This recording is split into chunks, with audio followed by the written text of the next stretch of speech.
بسم اللہ الرحمن الرحیم۔ السلام علیکم دوستوں، میں غلام کھوکھر آج ایک نئی ویڈیو کے ساتھ آپ لوگوں کے سامنے حاضر ہوں۔ میں آج الیکشن کمیشن آف پاکستان کی طرف سے پی ٹی آئی سربراہ عمران خان کو نااہلی کے حوالے سے بہت سی باتیں میڈیا میں آ چکی ہیں، خاص طور پر سوشل میڈیا پہ۔ اس حوالے سے کچھ الیکشن کمیشن کے بارے میں اہم انکشافات کروں گا، لیکن اس سے پہلے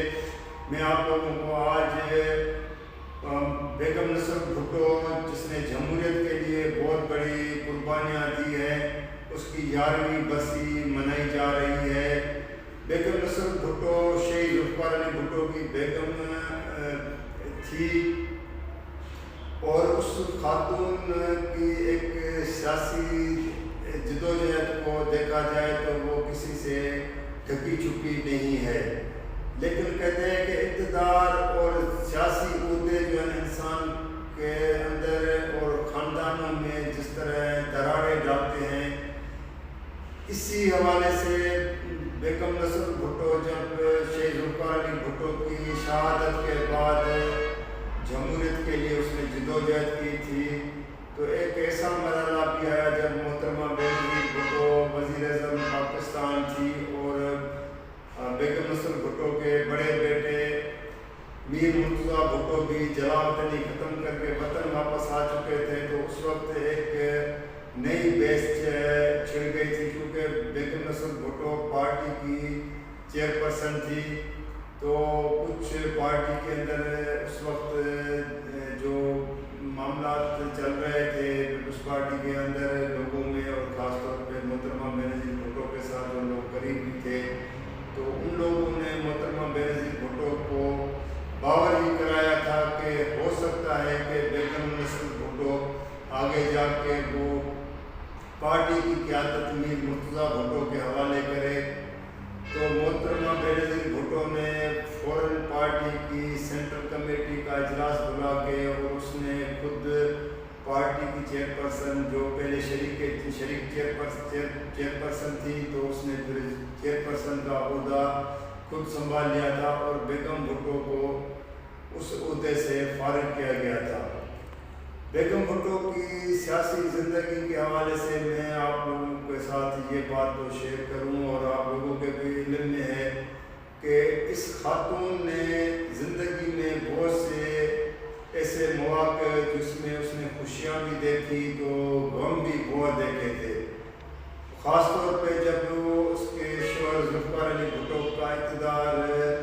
ڈکٹیٹر ضیاءالحق نے ختم کیا تھا، تو اس کے بعد اس کو جب پھانسی پہ چڑھایا گیا اور پھانسی دی گئی تھی، تو بیگم نصر بھٹو کو سب سے بڑا جو دکھ، غم، صدمہ جس کو ہم کہتے ہیں وہ پہنچا تھا، تو وہ تھا اس کو جب اس کو آخری ملاقات پھانسی سے کرانے سے پہلے اور بعد میں جب اس کو پھانسی دی گئی، تو اس کا لاش نہ تو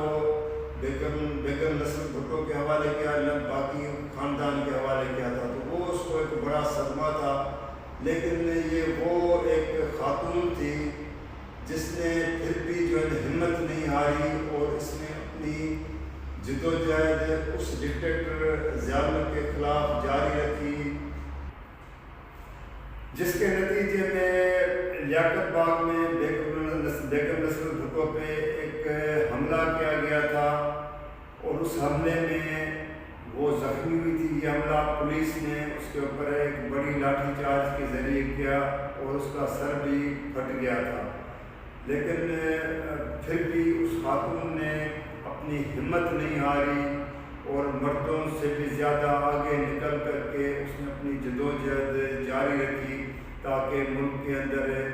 جو ہے جمہوریت بحال کرائی جا سکے۔ اس کے بعد محترمہ بینظیر بھٹو کی یہ جدوجہد ایک MRD کی شکل میں جو تحریک بنی تھی، اس میں بھی اس نے حصہ لیا۔ بعد میں محترمہ بینظیر بھٹو کی حکومت آئی، اس میں پہلی مرتبہ وہ 88 میں وہ سینئر وزیر بنی۔ پھر دوبارہ جب محترمہ بینظیر بھٹو کی 93 کی حکومت آئی، تو اس میں بھی بیگم بھٹو کا ایک اہم رول کردار رہا، وہ MNA بنی۔ لیکن اس وقت بیگم نصر بھٹو کی خواہش تھی کہ اس کا بڑا بیٹا میر مرتضیٰ بھٹو وطن آئے تو اس نے بھی جلا وطنی ختم کر کے جب وطن واپس آئے تھے تو اس کے ظاہر ہے اس کا بیٹا تھا اور آخر ایک ہی بیٹا تھا کیونکہ اس کا میر شاہ نواز بھٹو جو ہے اس کو پیرس میں زہر دے کے جو ہے نا مار دیا گیا تھا، وہ وفات پا گئے تھے۔ تو اس کے بعد بیگم نصرت ایک طرف اس کا شوہر پھانسی پہ چڑھ گیا، دوسرا بیٹا اس کا جو ہے وہ ایک زہر کے نتیجے میں وفات پا گئے۔ تو اس کو یہ صدمے تو ظاہر بات ہے بہت تھے، لیکن اس کی خواہش بھی تھی اور وہ چاہ رہی تھی کہ کس طرح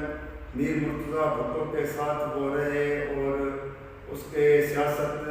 اور اس کے ساتھ ایک زندگی کا باقی جو حصہ گزارے۔ لیکن بیگم نصرت بھٹو محترمہ بینظیر بھٹو کے ساتھ بھی بہت قریب بھی تھی اور سیاست اور ملکی فیصلوں کے حوالے سے بھی مشاورت میں بھی شامل رہتی تھی۔ لیکن پھر جب اچانک بیگم نصرت بھٹو سے پارٹی کی چیئرپرسن کا عہدہ بینظیر بھٹو صاحبہ نے سنبھال لیا تو پھر بھی اس نے ہمت نہیں ہاری۔ لیکن 20 ستمبر کو جب اس کا دوسرا بیٹا بڑا بیٹا میر مرتضیٰ بھٹو پولیس کے مقابلے میں اپنے صدر کلفٹن کے سامنے جب اس کو شہید کیا گیا تو اس کے بعد اس خاتون کے یہ آپ سمجھ سکتے ہیں کہ بالکل اور ایک مثلا اس کے کوئی چیز سمجھ نہ آنے والی اور اس کا ذہنی کیفیت ایک عجیب سی بن گئی تھی۔ اور پھر اس کے بعد بیگم نصرت بھٹو کو آہستہ آہستہ مختلف بیماریوں اور بڑے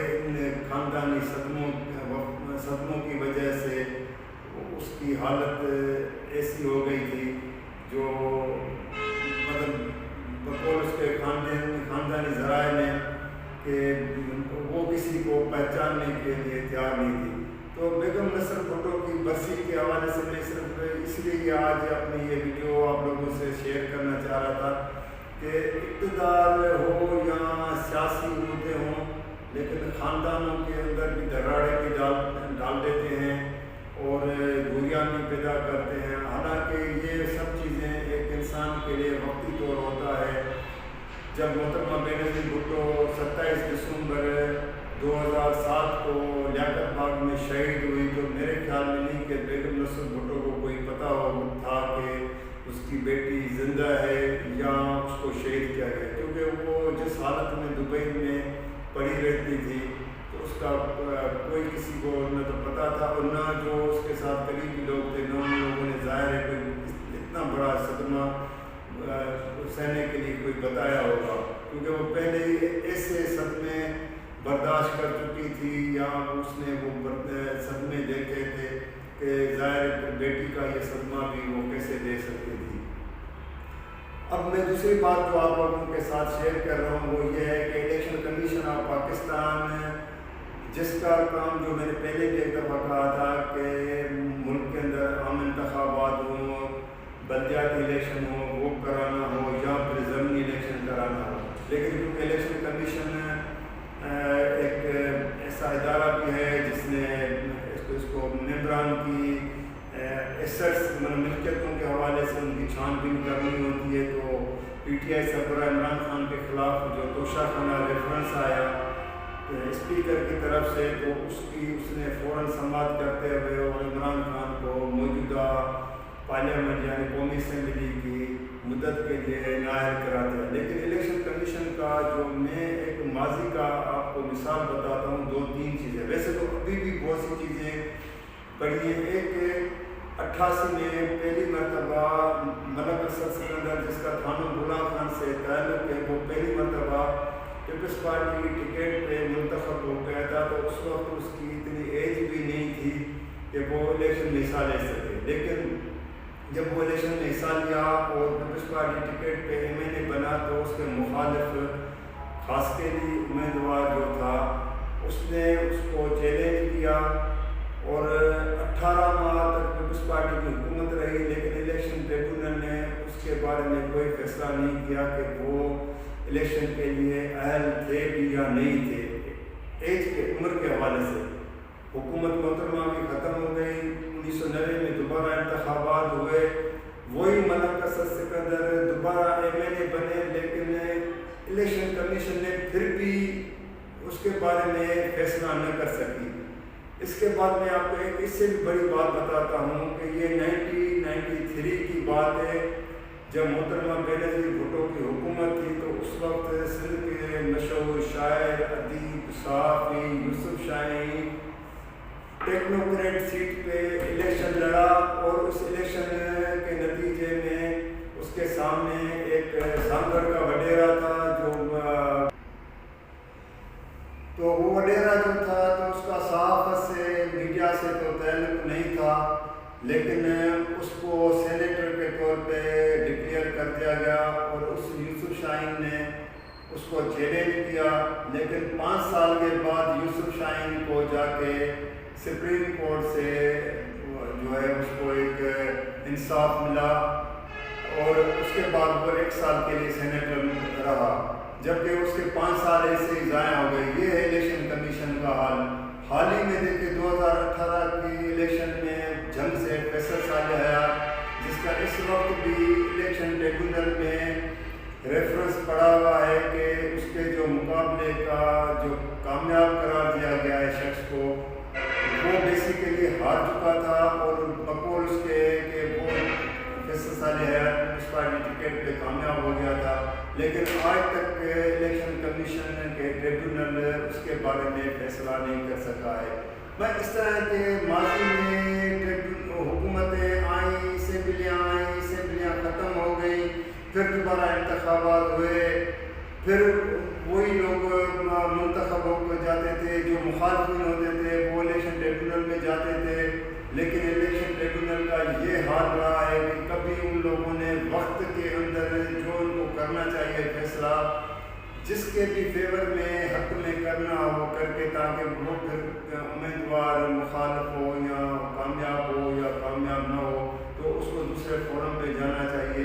لیکن الیکشن کمیشن نے اس طرف تو کبھی توجہ نہیں دیا، اس کا اتنا بڑا ادارہ ہے، اور بس سمجھ میں نہیں آتی ہے کہ جب کوئی سیاسی اس طرح کی کوئی بڑا کیس آ جائے، چاہے فارن فنڈنگ کا کیس ہو، تو اس کے حوالے سے فوراً وہ متحرک بھی ہو جاتے ہیں۔ اس لیے پھر الیکشن کمیشن میں جو لوگ بیٹھے ہیں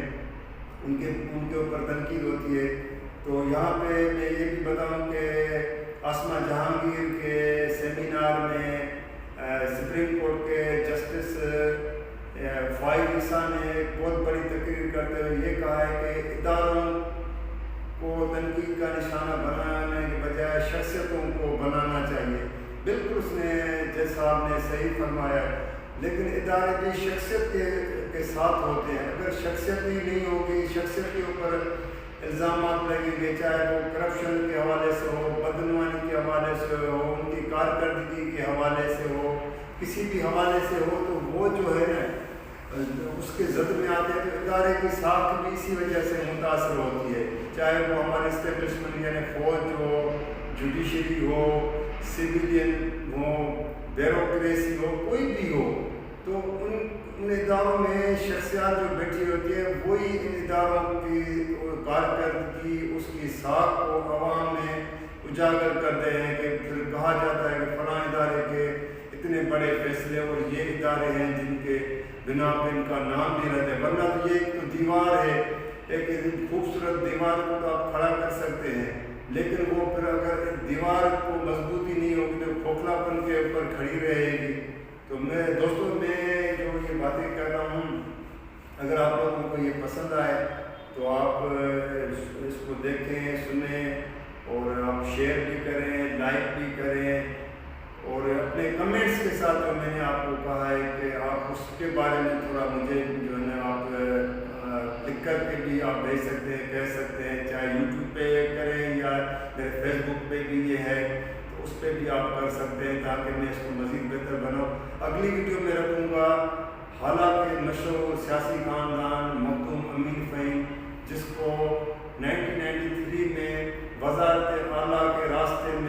کون رکاوٹ بنا تھا، اس حوالے سے میں اگلی ویڈیو رکھوں گا. اس وقت تک مجھے اجازت دیجیے. اللہ حافظ.